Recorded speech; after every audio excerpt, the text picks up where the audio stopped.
Civil services పరీక్షల్లో తెలుగు రాష్ట్రాలకు చెందిన పలువురు సత్తా చాటారు. మన దేశంలో అత్యంత కఠినమైన పరీక్షల్లో విజయకేతనం ఎగరవేశారు. ఈ నేపథ్యంలో సివిల్స్ను క్రాక్ చేసిన పలువురికి రాష్ట్ర ఆర్థిక శాఖ మంత్రి హరీష్ రావు తన నివాసంలో అల్పాహార విందును ఏర్పాటు చేశారు. CSP IAS academy director Malla Rao, బాలలతతో పాటు సివిల్స్ ర్యాంకర్లను హరీష్ రావు కలిశారు. ఈ సందర్భంగా సివిల్స్ విజేతలను ఆయన సన్మానించారు. ఈ సందర్భంగా హరీష్ మాట్లాడుతూ సివిల్స్లో ర్యాంకులు సాధించిన తెలుగు వారందరికీ గర్వకారణంగా నిలిచారని ప్రశంసించారు.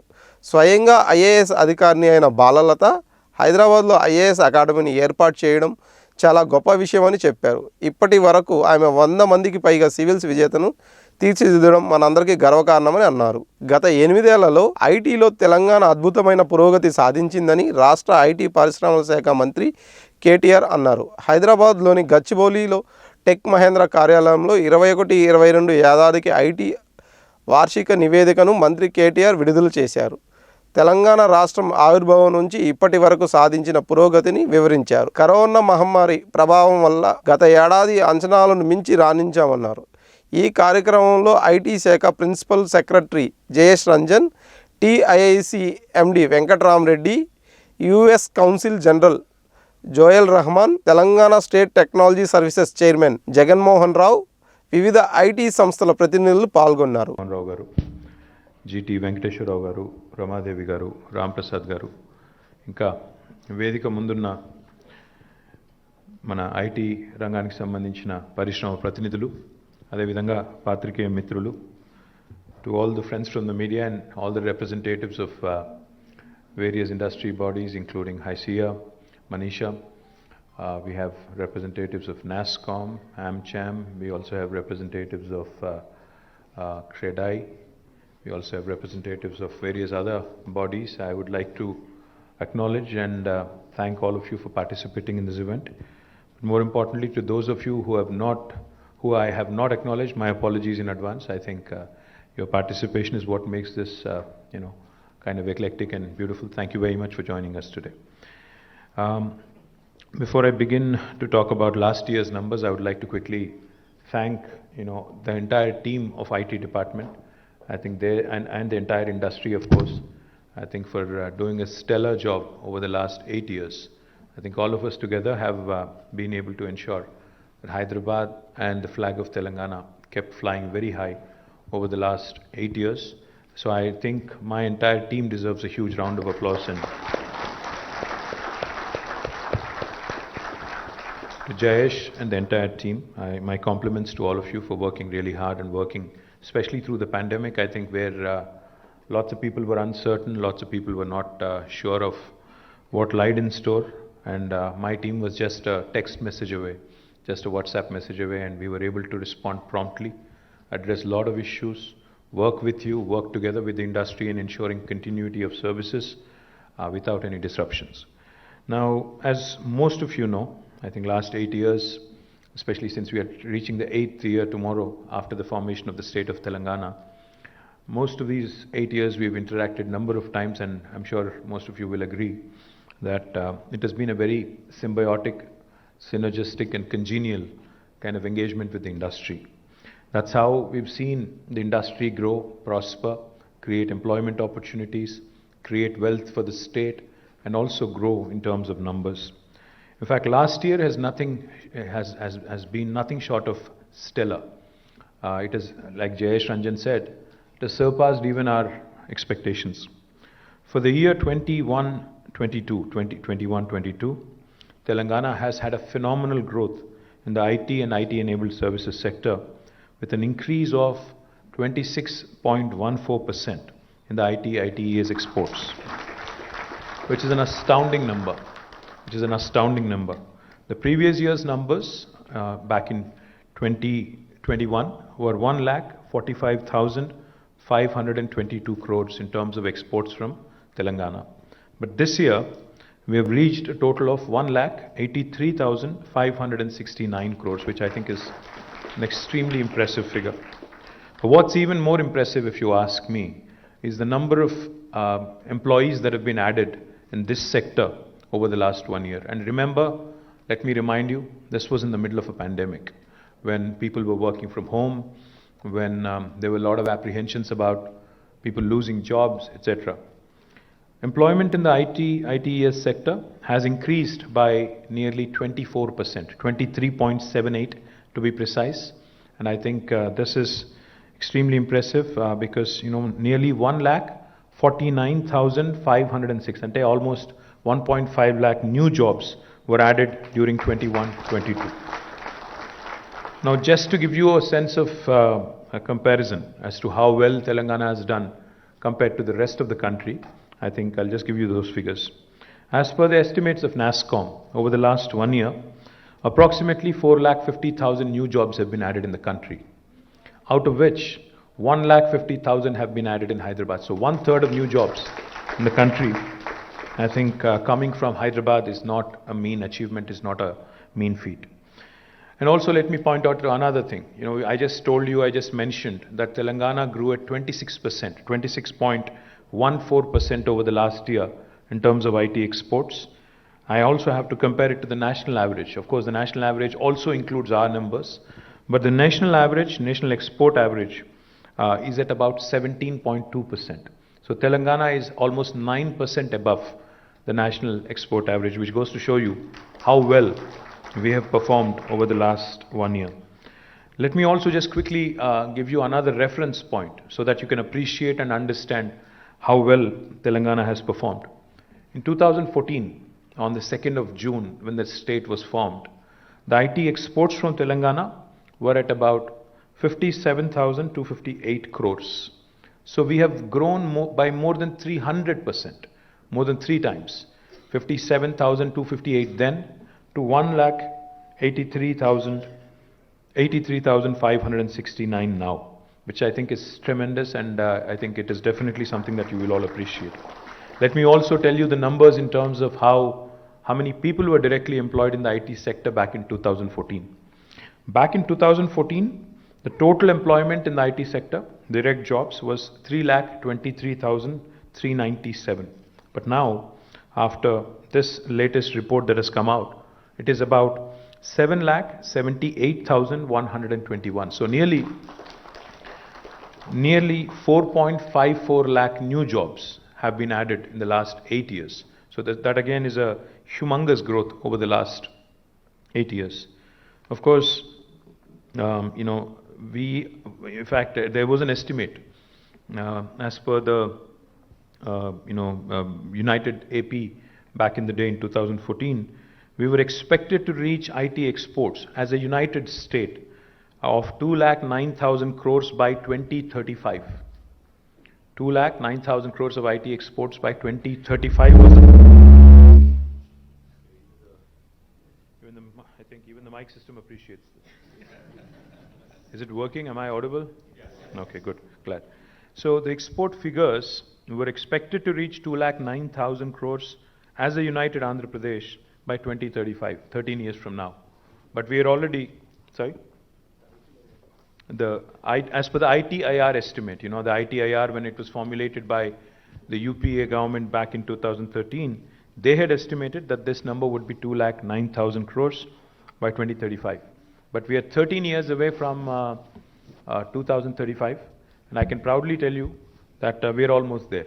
So I think that goes to show you the kind of growth, and without any ITIR, by the way, without any ITIR support or without any ITIR scheme, which is unbelievably impressive. The more important thing is the ITIR projections assumed a national GDP growth of 6% and optimistically about 7.5% when considering these numbers. But I think even though the country's GDP growth has slowed down, Telangana, with its kind of aggressive growth, has been able to achieve these numbers.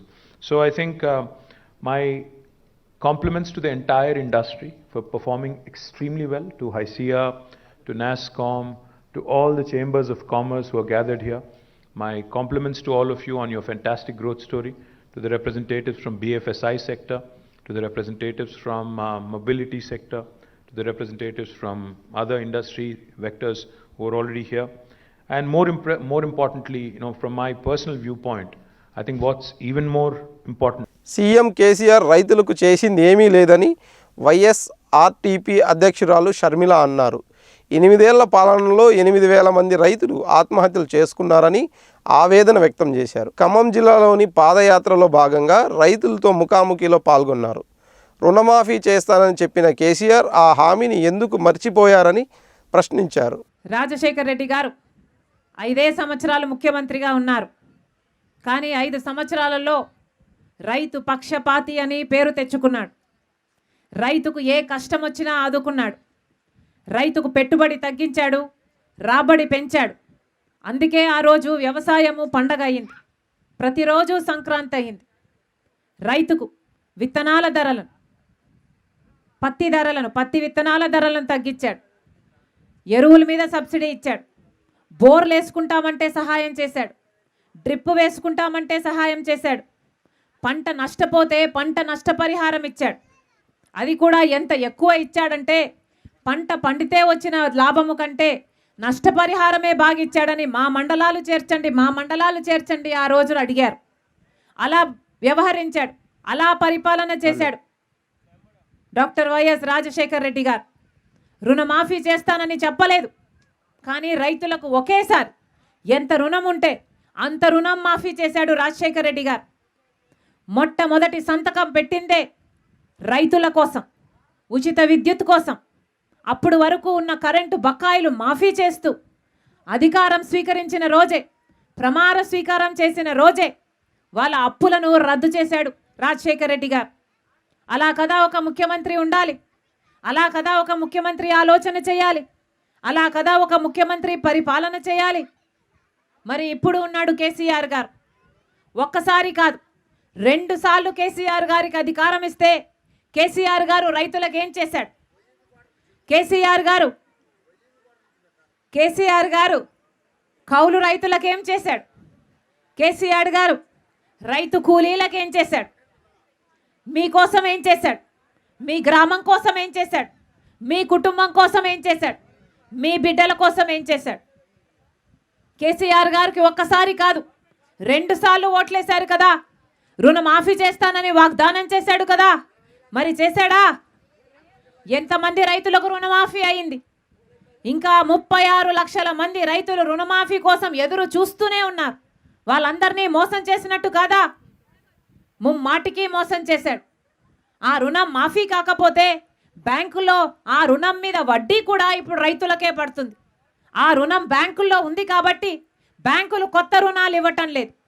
దాంతో రైతు ఇప్పుడు బయట అప్పు తెచ్చుకోవాలి పెట్టుబడి కోసం. బయట అప్పు అంటే ₹1, ₹2, ₹3 మిత్తికి తెచ్చుకోవాలి. అంటే బయట అప్పు అలాగే ఉండే, బయట మిత్తి మీద మిత్తి పడే, బ్యాంకులో రుణం అలాగే ఉండే, బ్యాంకు రుణం వడ్డీ కూడా అలాగే ఉండే. ఇక రైతు బాగుపడేది ఎప్పుడు? ఇక రైతు బాగుపడేది ఎట్లా? అందుకే కదా రైతులు అప్పుల పాలవుతున్నారు. అందుకే కదా ఈరోజు వేల మంది రైతులు ఆత్మహత్యలు చేసుకుంటున్నారు. 8 సంవత్సరాలలో 8,000 మంది రైతులు ఆత్మహత్యలు చేసుకున్నారు. కారణం ఎవరు? కేసీఆర్ గారు కాదా? కేసీఆర్ గారికి ముఖ్యమంత్రిగా బాధ్యత లేదా? రైతుల్ని ఆదుకోవాల్సిన పని లేదా? రాజశేఖర్ రెడ్డి గారు ఉన్నప్పుడు ఇలాగే ఉండేనా? కాదు కదా. రాజశేఖర్ రెడ్డి గారు ఉన్నప్పుడు వరి పండిస్తే ఆ వరికి వచ్చే మద్దతు ధర మీద మళ్ళీ బోనస్ ఇచ్చి కొన్నాడు రాజశేఖర్ రెడ్డి గారు. సన్నబియ్యం వేస్తే సన్నబియ్యానికి ₹300 ఎక్కువ ఇచ్చి కొన్నాడు రాజశేఖర్ రెడ్డి గారు. ఎందుకంటే సన్నబియ్యం పండించడం ఎక్కువ టైం పడుతుంది, ఎక్కువ శ్రమ ఉంది, ఎక్కువ రిస్క్ ఉంది. అర్థం చేసుకున్నాడు కాబట్టే కదా రాజశేఖర్ రెడ్డి గారు రైతు పక్షాన అంతగా ఆలోచన చేశాడు. మరి ఇప్పుడు కేసీఆర్ గారికి ఆలోచన ఉందా? అసలు మద్దతు ధర అయినా ఇస్తున్నాడా కేసీఆర్ గారు? ఎన్ని మాటలు మార్చాడు ఊసరవల్లిలాగా కేసీఆర్ గారు. ఈయన రాజకీయ లబ్ధి కోసం, బీజేపీ పార్టీతో ఉన్న ఈయన సత్సంబంధాల కోసం బుద్ధి లేకుండా యాసంగిలో బాయిల్డ్ రైసే పండుతుంది అని తెలిసి కూడా కేసీఆర్ గారు మేము బాయిల్డ్ రైస్ ఇవ్వము అని అక్కడ సంతకం పెట్టొచ్చాడు కేంద్రంలో. ఈయన సంతకం పెట్టొచ్చి బుద్ధి లేకుండా సంతకం పెట్టొచ్చి ఇక్కడికి వచ్చి వరి వేసుకుంటే వరి వేస్తే మేము కొనుగోలు చేయము, కొనుగోలు కేంద్రాలు తెరవము అంటే 17 లక్షల ఎకరాలలో వరి వేయడం మానేశారు రైతులు. వరి ఈ 17 లక్షల ఎకరాలలో పోయిన సంవత్సరం దౌలతాబాద్ మండలంలోని కోయినపల్లి గ్రామంలో వైఎస్ఆర్ తెలంగాణ పార్టీ ఆధ్వర్యంలో సిద్దిపేట జిల్లా అధ్యక్షులు మోదీని రామలింగారెడ్డి గారి ఆదేశాల మేరకు గ్రామంలో గడప గడపకు వైఎస్ఆర్టీపీని పార్టీ బలోపేతం చేస్తామని మండల అధ్యక్షురాలు పి స్వామి పేర్కొన్నారు. ప్రజల పార్టీని ఆదరిస్తే ఇల్లు లేని పేదలకు ఇల్లు నిర్మాణం మరియు పంటలకు గిట్టుబాటు ధర మరియు కౌలు రైతుల కూలీలు సంక్షేమానికి కృషి చేస్తానని, ఉద్యోగ నోటిఫికేషన్లపైన తొలి సంతకం మరియు నిరుద్యోగ సమస్య నిర్మూలనకు కృషి చేస్తానని పేర్కొన్నారు.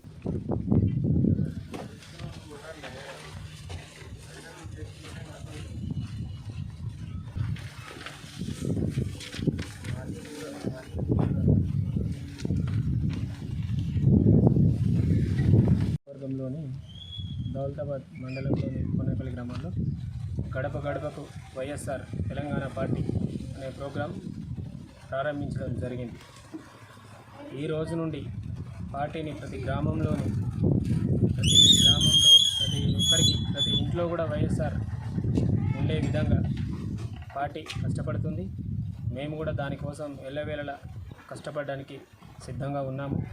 ఇప్పటి నుంచి ప్రతి గ్రామంలోనికి వైఎస్ఆర్ తెలంగాణ పార్టీని ప్రతి ఒక్కరికి కూడా వైఎస్ఆర్ తెలంగాణ పార్టీ ప్రతి ఇంట్లో కూడా చేరడానికి మేము ఈ రోజు నుంచి ప్రతి గడప గడపకు వైఎస్ఆర్ తెలంగాణ పార్టీ అనే ప్రోగ్రాం ప్రారంభించడం జరుగుతుంది. ఈ యొక్క వైఎస్ఆర్ తెలంగాణ పార్టీలోని పార్టీ ఒక ఉద్యోగ నోటిఫికేషన్ల కోసం తొలి సంతకం, నిరుద్యోగ సమస్య కోసం ఎల్లవేళలా పోరాటం చేస్తుంది. అదేవిధంగా కరోనా టైంలో వారు చనిపోయిన వారు ఉంటారు కాబట్టి వాళ్ళు బిల్లులు ఎవరైతే కట్టారో ఆ పెండింగ్ బిల్లులు కూడా ఈ పార్టీ అధికారంలోకి వచ్చిన తర్వాత ప్రజలు ఆదరిస్తే కరోనా టైంలో బిల్లులు కూడా రిటర్న్ ఇవ్వడం జరుగుతుంది. దానికోసం కూడా పోరాటం చేస్తాం ఖచ్చితంగా. ఈ యొక్క ప్రతి ఇంట్లో ఎంతమంది అర్హులు ఉంటే అంతమందికి కూడా పింఛన్లు ఇవ్వడానికి కష్టపడుతుంది పార్టీ. ఒకవేళ ప్రజలు ఆదరిస్తే ఎంతమంది ఉన్నా పింఛన్లు ఇవ్వడానికి రెడీగా ఉంది పార్టీ. కాబట్టి ఇట్లాంటి కొన్ని స్వయం పాలన, స్వయం సమృద్ధి, సంక్షేమం దాని దిశగా ఈ యొక్క వైఎస్ఆర్ తెలంగాణ పార్టీ కష్టపడుతుంది. ఆ సంక్షేమ ఫలాలు ప్రతి ఒక్కరికి, ప్రతి పేద ఇంటికి అందే విధంగా మేము కృషి చేస్తాం. గత ప్రభుత్వాలు నాలాల కబ్జా అయినా పట్టించుకోలేదని, తమ ప్రభుత్వం అధికారంలోకి వచ్చిన తరువాత నాలాల కబ్జాపై శాశ్వత పరిష్కారం కోసం ప్రయత్నిస్తున్నామని మంత్రి తలసాని శ్రీనివాస్ యాదవ్ చెప్పారు. ఈ నెల 3వ తేదీ నుండి 2వ విడత పట్టణ ప్రగతి ప్రారంభిస్తున్న నేపథ్యంలో జీహెచ్ఎంసీ ప్రధాన కార్యాలయంలో పట్టణ ప్రగతిపై సమీక్ష జరిగిందని జీహెచ్ఎంసీ కార్యాలయంలో మంత్రి తలసాని శ్రీనివాస్ యాదవ్ అధ్యక్షతన జరిగిన పట్టణ ప్రగతి సమీక్షలో హోంమంత్రి Mahboob Ali, mayor Vijayalakshmi, deputy mayor, నగర ఎమ్మెల్యేలు, GHMC commissioner Lokesh Kumar, zonal కమిషనర్లు తదితరులు పాల్గొన్నారు. ఫిరోజీగూడ మున్సిపల్ కార్పొరేషన్ పరిధిలోని పిఎన్టీ కాలనీ రోడ్ నెంబర్ 1లో శ్రీ వెంకటేశ్వర స్వామి దేవాలయం శంకుస్థాపనకు విచ్చేసిన రాష్ట్ర కార్మిక శాఖ అండ్ ఉపాధి కల్పన శాఖ మంత్రి శ్రీ దామకూర మల్లారెడ్డి గారు, ఉప్పల్ ఎమ్మెల్యే సుభాష్ రెడ్డి గారు, గౌరవ మేయర్ జక్కా వెంకటరెడ్డి గారు, గౌరవ డిప్యూటీ మేయర్ కుర్ర శివకుమార్ గారు, స్థానిక కార్పొరేటర్లు తుమ్మలకుంట్ల ప్రసన్నలక్ష్మి, శ్రీధర్ రెడ్డి, పార్టీ అధ్యక్షులు దయాకర్ రెడ్డి, కార్పొరేషన్ కోఆప్షన్ సభ్యులు, టీఆర్ఎస్ సీనియర్ నాయకులు, కార్యకర్తలు, కాలనీవాసులు, మహిళలు తదితరులు పాల్గొన్నారు.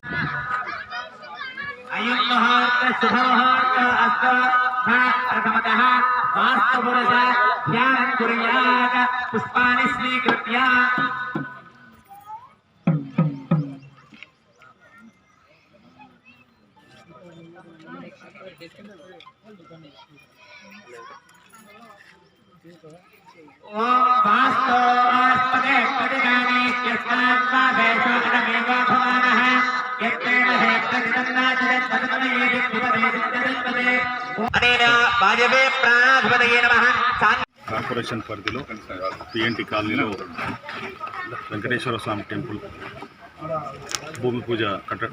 టెంపుల్ కట్టడానికి భూమి పూజ చేయడం జరిగింది. మంత్రి మల్లారెడ్డి గారు, సుధీర్ రెడ్డి గారు, ఉప్పల్ ఎమ్మెల్యే సుభాష్ రెడ్డి గారు, నేను మరియు శ్రీధర్ రెడ్డి గారు, డివిజన్ కార్పొరేటర్ ప్రసన్నలక్ష్మి గారు, మరియు కాలనీ ప్రెసిడెంట్ మా విజయ్ కుమార్ గుప్తా గారు, చంద్రమౌళి గుప్తా గారు, మరియు కాలనీ సభ్యులందరూ, టీఆర్ఎస్ పార్టీ నాయకులు, మళ్ళీ జక్కా వెంకటరెడ్డి గారు, మేయర్ గారు అందరూ కూడా రావడం ఈరోజు ఒక మంచి శుభదినం. ఎందుకంటే ఒక వెంకటేశ్వర స్వామి అంటే కలియుగ వెంకటేశ్వర స్వామి తిరుపతిలో ఉంటారు కాబట్టి ప్రతి ఒక్క గల్లీలో ఇవాళ టెంపుల్ కట్టే విధంగా ఆధ్యాత్మికంగా సాంప్రదాయబద్ధంగా దాదాపు 1000 గజాలలో ఇక్కడ కట్టుకున్నందుకు వాళ్ళందరికీ కూడా నేను ఆల్ ది బెస్ట్ చెప్తూ ఈ మందిరం తొందరగా పూర్తి కావాలని అందరి సహకారాలు అందించాలని చెప్పేసి నేను కోరుకుంటున్నాను. ఒక నిమిషం అన్నయ్య ప్రెసిడెంట్ అట కమిటీ ప్రెసిడెంట్ అన్న మీరు కుమార్ మిత్రాల పేరు అందరం కలిసి కట్టుకొని అందరూ గౌరవ మర్యాదలతో నిర్వహిస్తున్నాము. ఇంకెవరు ఇస్తారండి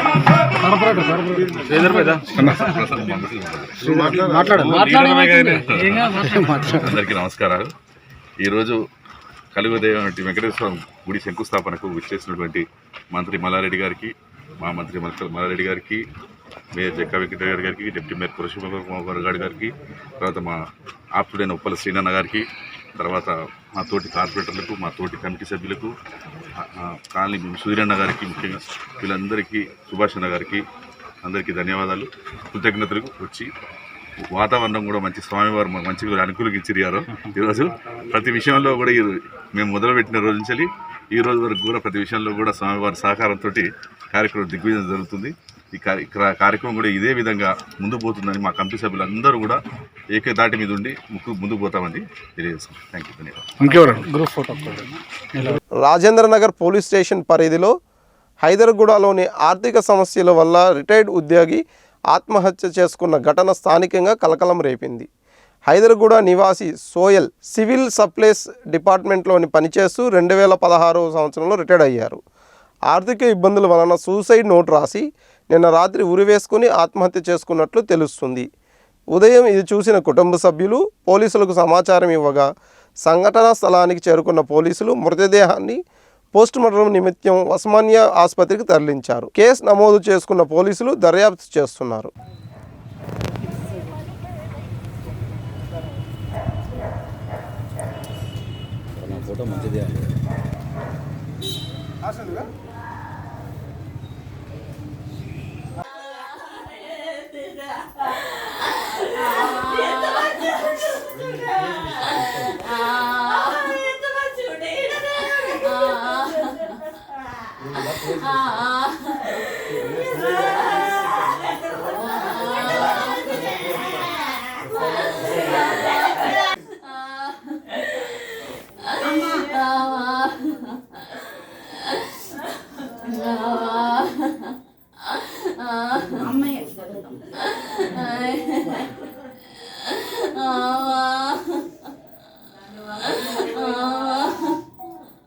నైట్ ఎవరెవరు ఉన్నారమ్మా చెప్పండి ఒకసారి.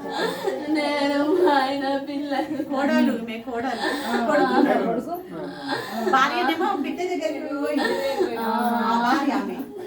గత కొద్ది రోజులుగా జరుగుతున్నటువంటి పాదయాత్రలో భాగంగా వైఎస్ఆర్ తెలంగాణ పార్టీ మహిళా నాయకురాలు వైఎస్ఆర్ షర్మిల ఆదేశాల మేరకు ఈరోజు కుక్కట్పల్లిలోని కేహెచ్బి కాలనీలో వైఎస్ఆర్ తెలంగాణ పార్టీ నాయకులు ఈరోజు గడప గడపకు పాదయాత్ర చేస్తూ తెలంగాణ ప్రజల కష్టసుఖాలను తెలుసుకుంటున్నారు. రాబోయే ముందు రోజుల్లో వైఎస్ఆర్ తెలంగాణ పార్టీని గెలిపించుకొని తెలంగాణ భావి భవితకు బాటని వేసుకుందామని అంటూ ఈ విధంగా అందరి కృషితో పార్టీని ముందుకు తీసుకెళ్లాలని అంటూ తెలియజేశారు.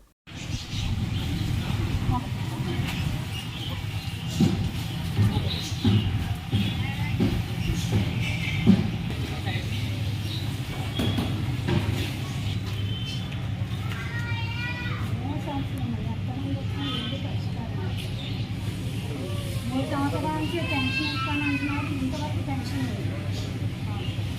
పెన్షన్ లేదు, అసలు మా పిల్లవాడు లేదు, పెద్దవాడు మా పిల్లలు కూడా లేదు, ఆదాయం లేదు. పెన్షన్ కోసం ఎన్నిసార్లు వెళ్ళినా కూడా ఇస్తూనే ఉంటారు.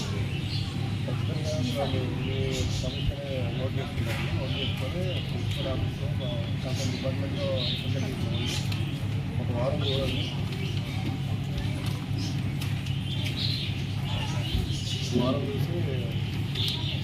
ఇల్లు ఇస్తామన్నారు, ఇల్లు ఇవ్వలేదు. 4 సంవత్సరాల నుంచి వెయిట్ చేయాలి. ఆ రోజు పెద్ద ఆయన చేసినట్టుగా సంక్షేమం ఎవరు చెప్పలేదు. మళ్ళీ ఆయన పాలన రావాలంటే షర్మిలమ్మ రావాలి. ఈసారి మీ ఓటు షర్మిలమ్మకే వేయాలి. అది మీరు పెద్ద మనసు చేసుకుంటే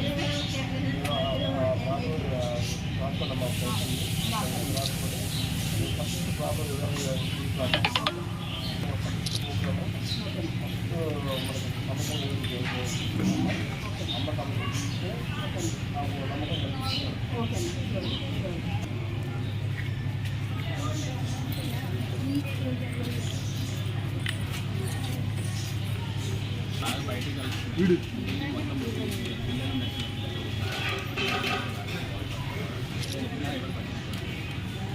నేను ఒక రిప్రజెంటేషన్ పంపిస్తాను.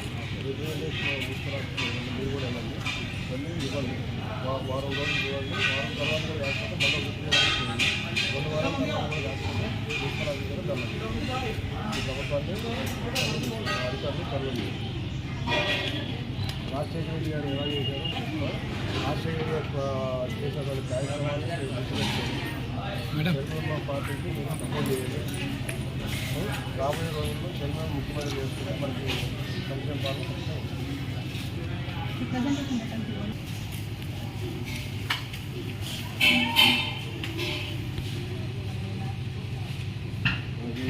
ప్రాబ్లమ్స్ అన్నీ క్లియర్ అవ్వాలి. విషయం రాజ్యాంగంలో చంద్రబాబు స్కోప్ కూడా ఉంది. ప్రభుత్వాన్ని ప్రశ్నించే వాళ్ళు కాంగ్రెస్ పార్టీ బీజేపీ టీఆర్ఎస్ కంపల్సరీగా ఎందుకంటే అనగా చేసినప్పుడు చిన్న కూడా ఉద్దేశం వస్తుంది. మొత్తం ఒకసారి పెట్టేస్తుంది అక్కడ నేరుగా అయిందనుకో ఇంట్లో కూడా వచ్చాను. అది ఒకటి దాన్ని తీసేయాలి. ఇంకోటి ఏంటంటే డ్రైనేజ్ కూడా లోపల లీకేజ్ ఉంది. దాన్ని కూడా దోమలు తిరిగాము.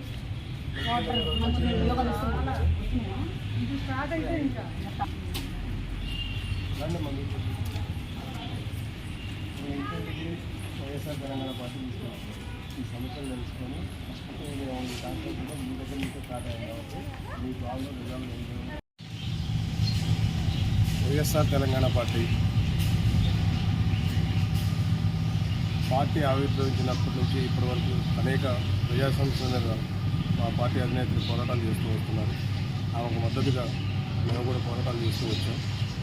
ఇప్పుడు ప్రతి గడపకి వైఎస్ఆర్ తెలంగాణ పార్టీ తీసుకెళ్ళి రాజన్న చేసిన సంక్షేమాన్ని వివరిస్తూ రాజన్న రాజ్యం కావాలంటే షర్మిలమ్మ రావాలి అని చెప్పేసి ఒక నినాదంతో ఈరోజు జూన్ 1 నుంచి ఒక ప్రోగ్రామ్ని రాష్ట్ర వ్యాప్తంగా తీసుకోవడం జరిగింది. దానిలో భాగంగా ఈ కూకట్పల్లి నియోజకవర్గంలో పావని రాఘవరెడ్డి గారి ఆధ్వర్యంలో ఈరోజు ఈ ప్రోగ్రామ్ని కండక్ట్ చేయడం జరిగింది. ప్రతి గడపకు కూడా రాబోయే రోజుల్లో పార్టీ కోసం కష్టపడుతూ ప్రతి గడపకి వైఎస్ఆర్ సంక్షేమ పాలన ఆనాడు ఎలా ఉంది, ఈనాడు అధికార పార్టీ చేస్తున్నటువంటి పాలన ఎలా ఉంది వివరిస్తూ రాబోయే రోజుల్లో షర్మిలమ్మను మనం ముఖ్యమంత్రిగా చేసుకుంటే రాజన్న రాజ్యం తేగలుగుతుంది. రాష్ట్రం సుఖ సంతోషాలతో ఉండాలంటే ఏ విధమైన పాలన కావాలో మనం గతంలో రాజశేఖర రెడ్డి గారిని చూసాం. రాజశేఖర రెడ్డి గారి కుటుంబం పరిపాలిస్తే ఎలా ఉంటుందో మనం పక్క రాష్ట్రంలో కూడా చూస్తూ ఉన్నాం. అదే స్ఫూర్తితోటి రాజశేఖర రెడ్డి గారి యొక్క ఆశయాలతో వారి యొక్క ఏవైతే కళలు కన్నారో ఆ కళలను నిజం చేయడం కోసం ఈరోజు షర్మిలమ్మ గారు ఈ రాష్ట్రంలో పార్టీ పెట్టడం జరిగింది. పార్టీ పెట్టిన దగ్గర నుంచి ఇప్పటి వరకు ఒక్క రోజు కూడా ఆమె నాకెందుకులే అని పార్టీ పెట్టాము అని చెప్పేసి ఇంట్లో కూర్చోకుండా ప్రతిరోజు నిత్యం ప్రతి క్షణం కూడా ప్రజల్లో ఉంటూ పాదయాత్ర చేస్తూ ప్రజల యొక్క సమస్యలను తెలుసుకుంటూ ఆ పాదయాత్రలోనే ప్రజా పోరాటాలు చేస్తూ నిరుద్యోగ దీక్షలు కానివ్వండి, రైతు గోసలు కానివ్వండి, ప్రజల పక్షాన ప్రజలకున్న సమస్యలపై పోరాడుతూ ఈరోజు పాదయాత్ర దిగ్విజయంగా ఖమ్మం జిల్లాలో నడుస్తూ ఉంది. పాదయాత్రను చూస్తూ ఉంటే రాబోయే రోజుల్లో వచ్చే ఎలక్షన్ నాటికి పార్టీ బలోపేతమై షర్మిలమ్మ ముఖ్యమంత్రి పీఠంపై కూర్చునే విధంగా ప్రజలు దీవిస్తూ ఉన్నారు. ప్రజల యొక్క నమ్మకాన్ని ఒమ్ము చేయను, ప్రజల పక్షాన ఇప్పుడు ఎలా పోరాడుతున్నానో అధికారంలోకి వచ్చినా వాళ్ళ సమస్యలు తీర్చడానికి అదే పద్ధతిలో నేను పనిచేస్తానని చెప్పేసి భరోసా ఇస్తూ పాదయాత్ర చేస్తూ ఉన్నారు. షర్మిలమ్మకు మద్దతుగా ఈరోజు ఆమె ఇచ్చినటువంటి పిలుపుకి ఇంటింటికి వైఎస్ఆర్ తెలంగాణ నేషనల్ హెరాల్డ్ కుంభకోణం కేసు కాంగ్రెస్ అధినేతలను వెంటాడుతూనే ఉంది.